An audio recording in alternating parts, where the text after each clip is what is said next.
Welcome to Table Talk and Tumbleweeds, Coming to you from beautiful downtown Wheatland, Wyoming. where the wind is strong. And the spirit is stronger. I'm Pastor Joshua of Covenant Lutheran Church. And I'm Pastor Lisa of the Wheatland United Church of Christ. Table Talk and Tumbleweeds is a weekly discussion that focuses on local issues and concerns in the context of the Christian faith. And vice versa. Exactly, because we believe that the gospel meets people where they are, and where we are is rural Wyoming. This show is about what the world looks like in this place, what our faith offers this community, and what this community has to teach the rest of the church. You can find us at KYCN 92.7 at 11:30 every Monday. And if you miss a show, or if you want to listen again, you can find us at Table Talk and Tumbleweeds, wherever you get your podcasts.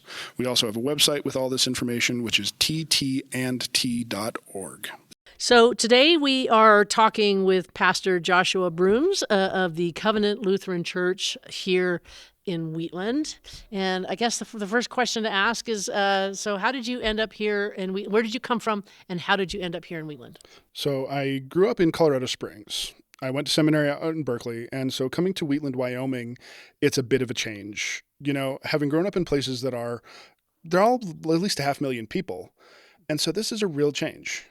But what happened was that I graduated seminary in 2009, and that was not a great time to be looking for a position, for a call, because there was suddenly no mobility in the world. Mobility is what we call it when there's people moving around, there's positions that are open for pastors. And in 2009, with all the real estate crash, the people who wanted to retire suddenly couldn't.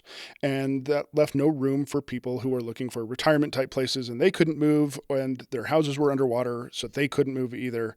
And I got a call from one of the guys at the bishop's office who said, there is a church up in Wyoming that has had some difficulties. There's been some arguments and a fight. Their pastor's left, and would you fill in for them for a little bit? And so that's why I laughed earlier when you said you got here, because you were filling in. So they sent me up here to fill in for a solid 6 months. We'd drive from Colorado Springs. We'd spend the night on Saturday. We'd do church on Sunday morning, head back down to Colorado Springs because my wife was working at a job in Colorado Springs at the time. And as things proceeded, we thought, well, this is working. And this is a decent fit. They like me, I like them. And so at that point, it became, is this a place where we can actually do a call? So we did actual interviews. We did all the formal stuff because we are good Lutheran tradition, good Germans. We do things for the good of order, which we did. And that's how I got here. And I later found out that I'm not going to say his name on the air, but the man who was from the office of the bishop had set me up. This was his plan all along because he didn't have anyone who could come to rural Wyoming who would be able to say, yes, I will pick up stakes and come to live in Wyoming. But, I was first call, and it was a good sort of process to figure out, spend some time together. And that's what we did. This was his intention all along. And it really has worked for some time, right? You've pointed out that I'm one of the longest serving pastors in Wheatland. I don't believe I'm the longest, but one of, because I've been here for 15 years. And within my denomination, they call me the old man of Wyoming because no one else has been here as long as I have been. So I have to give him credit. He was right. This does at least work. Yeah. Spirit works in strange and mysterious ways. Well, speaking of which, so Covenant Lutheran, you guys just had your 50th anniversary. You're 50 years old. And you and I have talked about this before, and it was something I was vaguely aware of just because of the timing, that this church was born out of really one of the most significant moments in American Lutheranism, which was Seminex. What was the Seminex controversy? So Seminex stands for Seminary in Exile. And as we said, 50 years ago, 1975 is when this church was founded. And in 1974, there was an event that occurred at Concordia Seminary. Concordia Seminary is not a seminary of our church body, the ELCA. Concordia Seminary is a part of the Lutheran Church Missouri Synod, which is an entirely different church body. We're not well related, but we are related. And what was going on over the course of the previous 10 years or so makes for a very complex story. We'll pick one particular thing. But what happened was, at Concordia Seminary, there was teaching going on, what's called the historical critical method. And historical critical is one way of interpreting Scripture. And that stands in contrast to the primary way that the LCMS now interprets Scripture, which is called the historical grammatical method. In the historical grammatical method, you read the text, you interpret the text. In the historical critical method, and I'm simplifying things a lot, you read the text, you seek to understand the place, the location, the culture, the language of the place where this text was written down, and then you interpret the text. There's an extra step on the way. And I'm not saying that you don't do that within historical grammatical techniques, but it's not the first thing you do. Whereas in the historical critical, you don't engage with interpretation until you have an understanding of the place where the text was generated. So what happens in the 60s at Concordia is that this is the primary method they're using to teach, to interpret the Bible. And the rest of the Missouri Synod, the laity, they are not happy about this. There's a big power struggle over who's in charge. And here's the thing. The LCMS was founded as a response to hierarchical top-down things, and they wanted to get away from it. So they were founded explicitly with a congregationalist piety. Okay. This is part of the argument. Who gets to choose what they do? Who gets to choose how we do things? And part of this, one of the huge touch points in all of this, is who's in charge of the seminary. Is it the president? Is it the laity? The professors. You remember your uncle saying, "You work for me." Yeah. Right? So what happens in January 1974, there's a huge argument. Who is in charge of this seminary? And the president of the seminary gets forced out, which the argument is that's against those congregational principles. And so along with him goes a bunch of faculty, staff, and especially students. They gather together and they march out of the seminary singing together, "A mighty fortress is our God." In German? Probably not. But they went to set up their own seminary somewhere else, the seminary in exile. Okay. Although I'm told a bunch of them did come back for lunch because they'd paid. Well, they were students. And so they end up setting up this whole new seminary, the seminary in exile, some of which was on the grounds of the Jesuit school nearby, some of which was on the grounds of Eden Seminary.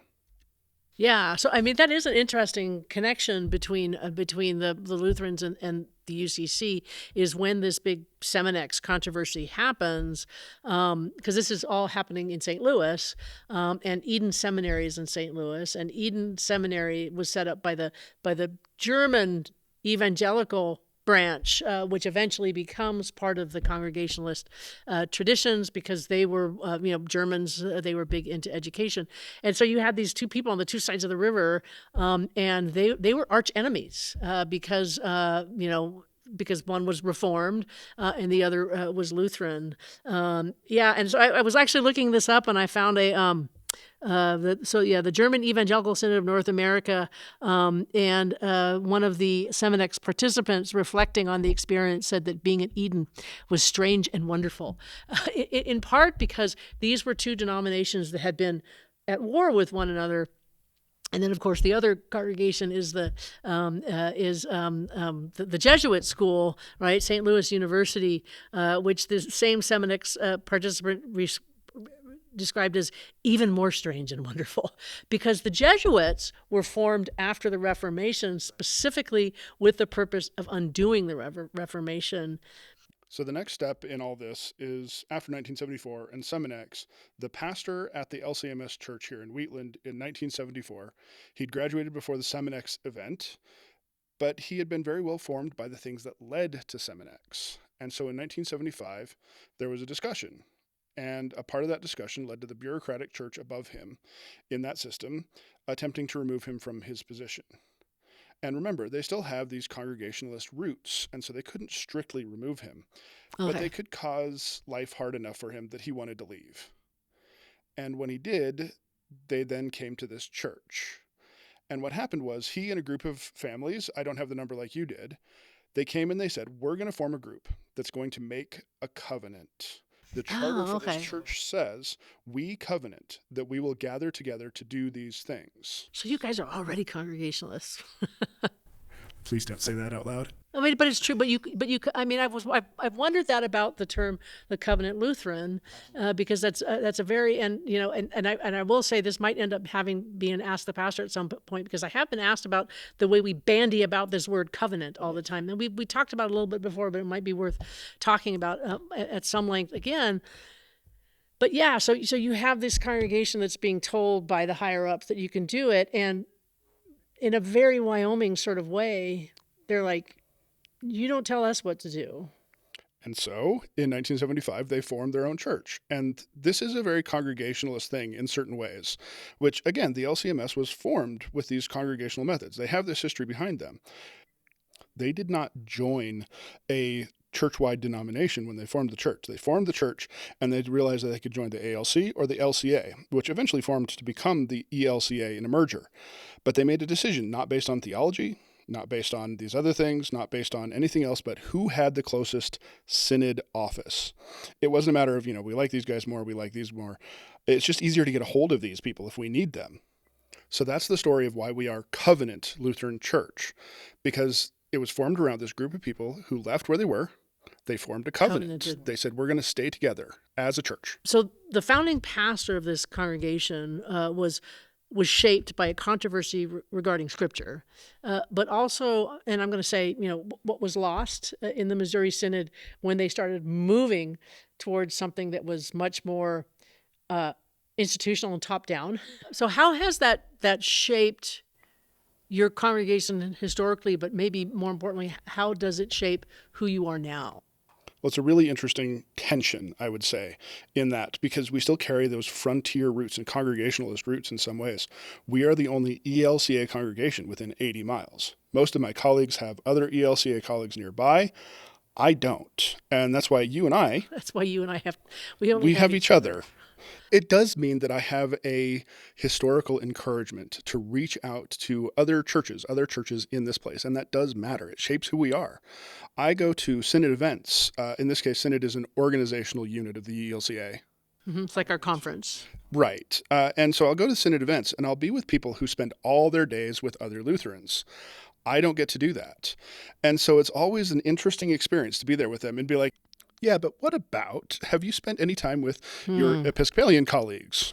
It is always an interesting and broadening experience in some ways. And the other tension of it is it's a very lonely place. We want connection. We want connection with people who are part of our groups, whatever groups they are. We want connection with people who think like us. And so I've ended up in some ways very consistently associated and connected with synodical things. I've been on a number of committees. I'm currently on the Synod Council.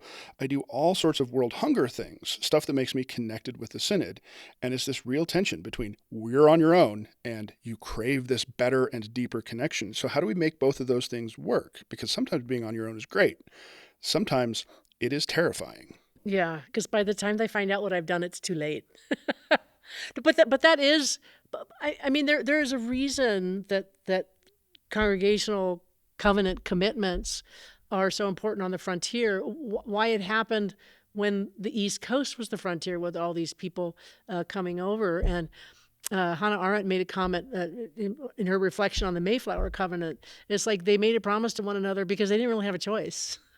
I mean, it's and I, and we can joke about that, but if I was in Denver and there were 18 other UCC clergy, I'd be hanging out with them in my associational meetings, right? And I'm like you, my closest UCC counterpart is in Laramie, although he lives in Fort Collins, and that's the closest. And anything else, I'd have to go an hour and a half. So there is a real sense that we're still formed by these frontier rules, yes. Really, because whether or not the internet connects everything, the world's getting smaller, but this place is still a small place. Yes. And we are still sometimes really on our own. And I think that there's two things can sort of happen in that frontier experience.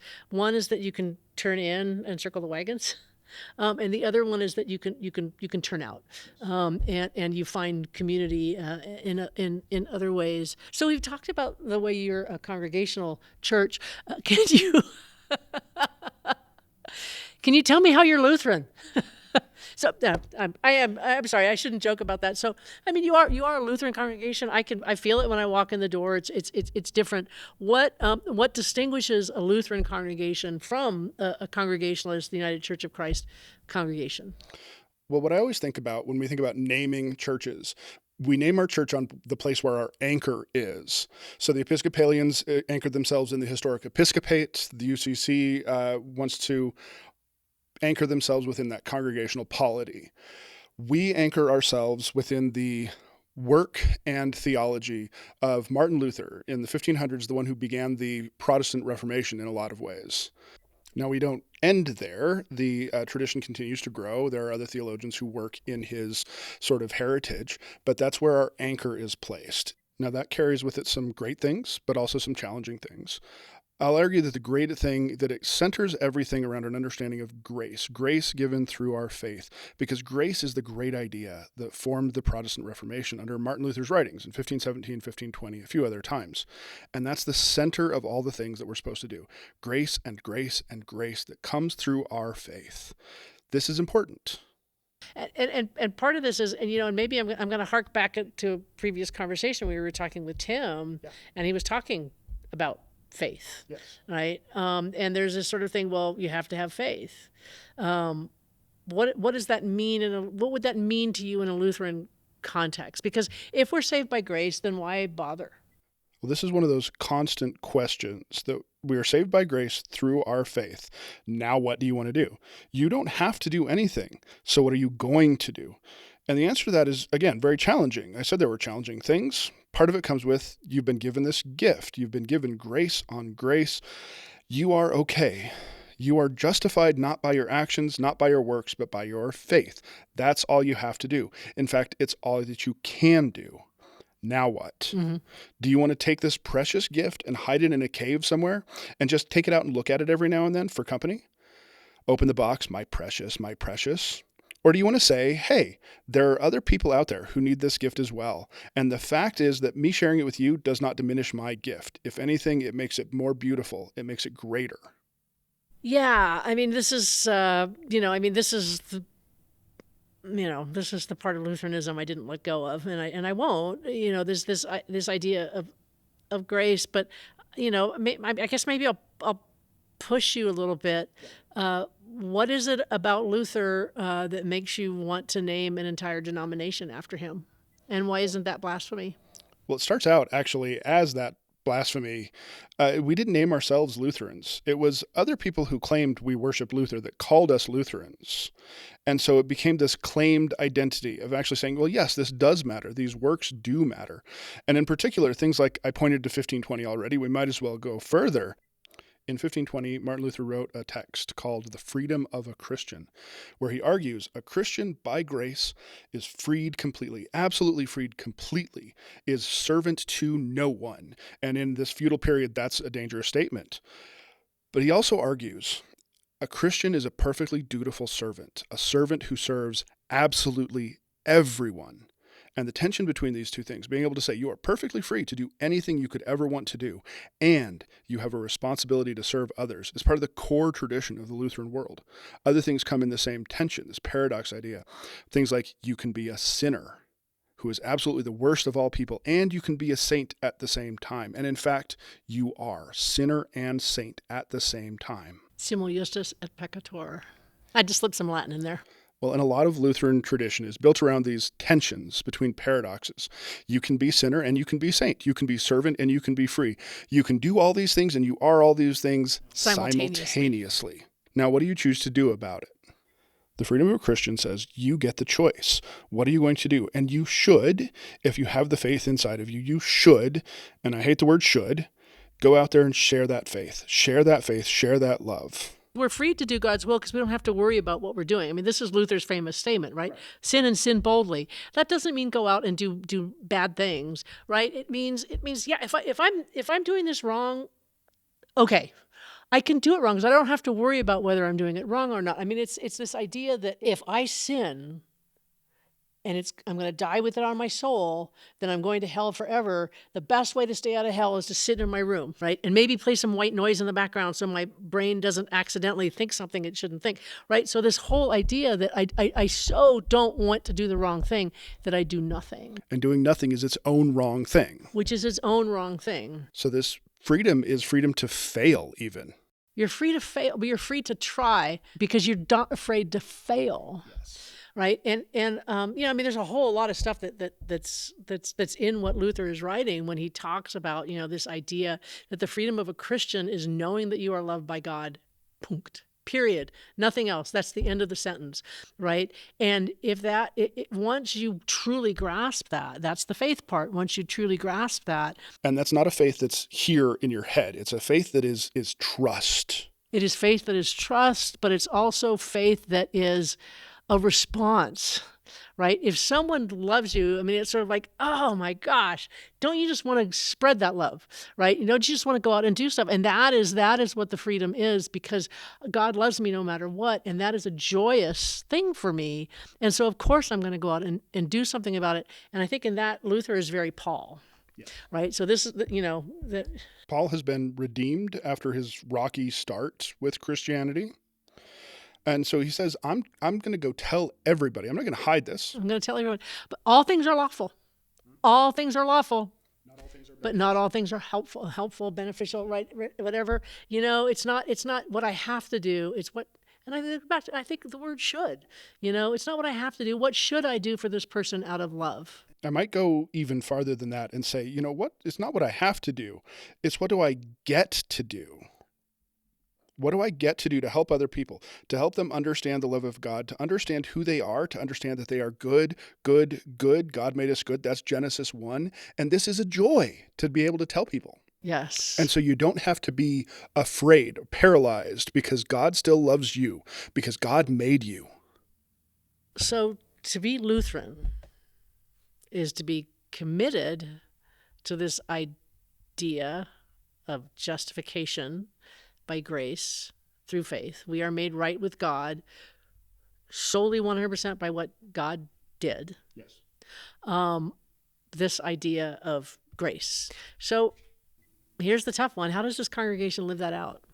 This congregation, since I've been here, I have watched and seen a very consistent desire to reach out and help anyone who needs help.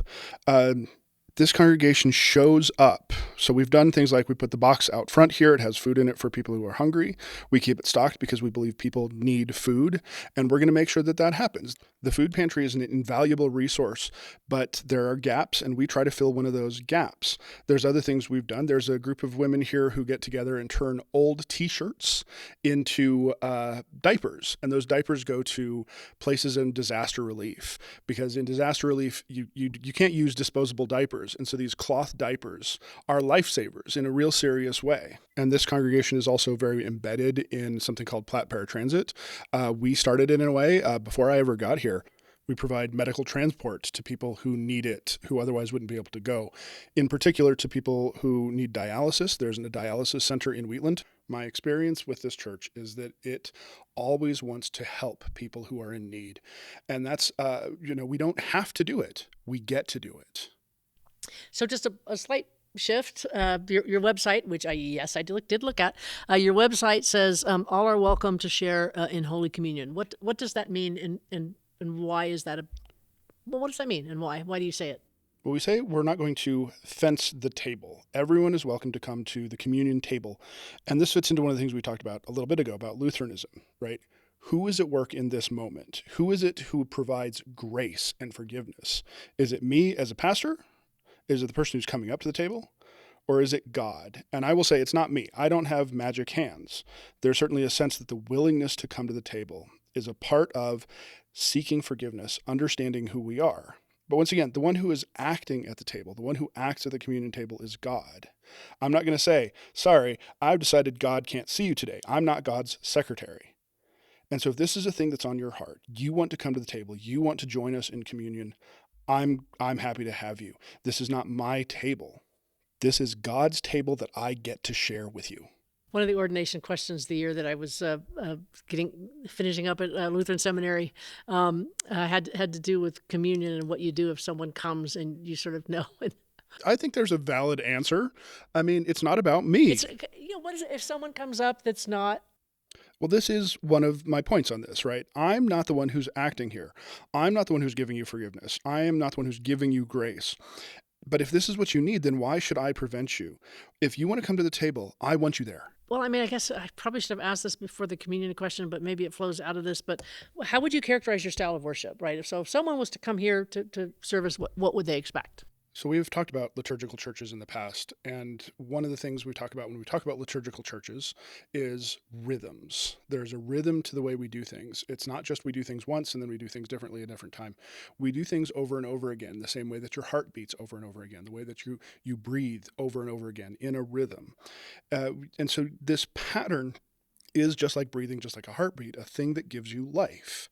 So we do similar things almost every week. You come and we'll be gather together. There'll be prayers. There's music. There'll be certain music that's different every week, and there's certain music that will be the same every week. There'll be readings from the Old Testament, New Testament, and the Gospel, and then there will be a sermon. Then we will gather for communion every week. We gather every single week for communion. And then there's more songs. We head out into the world, and that pattern doesn't change. Things within the pattern change, but the pattern remains the same because patterns are really good for us. What surprised you most about this community when you arrived, and what took the longest to understand? Well, I grew up in Colorado Springs. We've talked about this. I went to seminary out in Berkeley, really big cities, and most of my experience with small towns like this has been moderated primarily through media. Things like whether it's Andy Griffith's show or Prairie Home Companion. And Prairie Home Companion is a good example because there's one of those times in there where he discusses in a small town, you don't go down to the department store an hour away and buy a $4 toaster. You can instead go to the general store here in town and buy one for $12.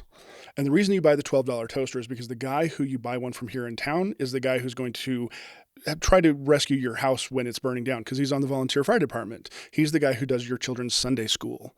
And so you make the commitment to buy the $12 toaster to support him. And that's what I expected to happen. That's not the case. People will drive to Cheyenne and go to Costco and wherever. Yeah. And I didn't expect that. I expected a certain texture to the financial commitment that people would make. Like, I understand we show up, and we really do show up in an emotional sense, in a physical sense, but in a financial sense, I expected a greater interconnection. And that's the one thing I didn't see. And it took me a while to figure this out. No, I am agreeing with you. I don't know if it was something that surprised me because I've been in rural areas before, but it's been a while, and I suspect that that's either something that's changed or it was always this way, and old people have forgotten. Right. Yeah. So the question is this an idealization of the rural world? But there are older people in my congregation, and by older I mean my age, that will say, yeah, it used to be. So I don't, but that is something. I think it used to be. It just took a lot longer to get somewhere else to get that $4 toaster. Okay, so here's my final question. Every congregation has its own personality, things that make it different. Tell me, what do you think makes covenant? Well, 50 years ago, we said these people showed up together and they said, we are going to make a covenant, that we are going to build a community together. We're going to take care of each other. We're going to show up for each other. And, that covenant, even though that those people who were there have gone, the covenant continues. We welcome new people into that covenant. We continue to build this covenant community together. And we promise that we will be here for each other in that covenant over and over and over again. I guess I will have a follow-up then. So does that make, so the stress on covenant, because I know Lutheran, they're a little bit like Episcopalians or Catholics in the sense that if a Lutheran moves, they will look for another Lutheran church. They won't necessarily go to the closest church. They will go to the closest Lutheran church, right? And there's more than one Lutheran church in town, and so people might go to both, and they'll choose one or over the other. But a Lutheran will look for the Lutherans. There is that identification there. So I think my question would be, does that emphasis on covenant make you an oddly shaped Lutheran? So that Lutherans that came here from the other side of the state, would they be like, oh, they're doing this differently? Or is that covenant sort of baked into Lutheranism in a way that most Lutherans don't even notice? My suspicion is that it is a far more deeply hidden thing than we'd recognize. It is baked into Lutheran tradition more than we notice, but at the same time, I think we have some value in making it explicit. I don't know of any other covenant Lutheran churches. I've never heard of another church named this way. Making it explicit is different. People don't understand who we are in some ways. People get our church's name wrong all the time because it is very out of the ordinary. And at the same time, I don't think that what we do is different. It's that we point out why we do these things. Well, thank you so much for filling me in on the history and traditions of the Covenant Lutheran Church. Okay, that's our show for the day. I'm Pastor Lisa from the Wheatland United Church of Christ. We worship Sunday mornings at 10 a.m., and we are located on the corner of 11th and Walnut. And I'm Pastor Joshua at Covenant Lutheran Church, which is at 18th and South Street. We worship at 9, and we'd love to have you. You can find us here every Monday at 11:30 on KYCN 92.7 or at Table Talk and Tumbleweeds, wherever you get your podcasts. Table Talk and Tumbleweeds is a ministry of the Wheatland United Church of Christ and Covenant Lutheran Church and is supported by an In the Mud grant from the United Church of Christ. We'll see you next week. And remember, There's always room at this table.